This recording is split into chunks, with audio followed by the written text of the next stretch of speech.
Well, let's take a look at number 9, domain and range.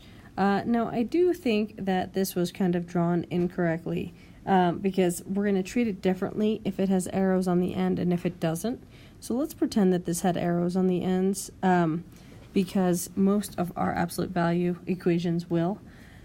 Now, domain and range. Domain is if you were starting all the way at negative infinity and heading to the right, where would be the first point that you would encounter your graph?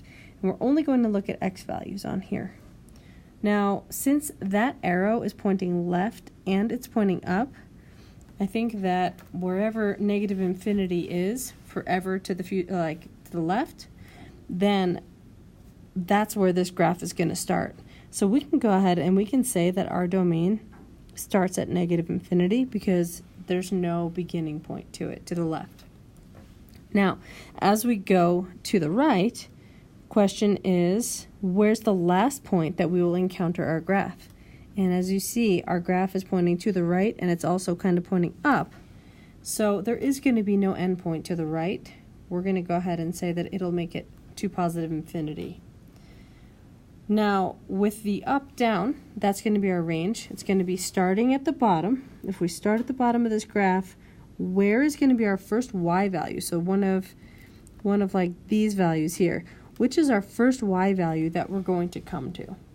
And as you can see, it touches on the x-axis, so our first value is going to be a 0. Now, I'm going to use a different shape bracket here because it does include 0. There is a value at 0. The reason that we use rounded ones here is because we can never really truly reach infinity or negative infinity.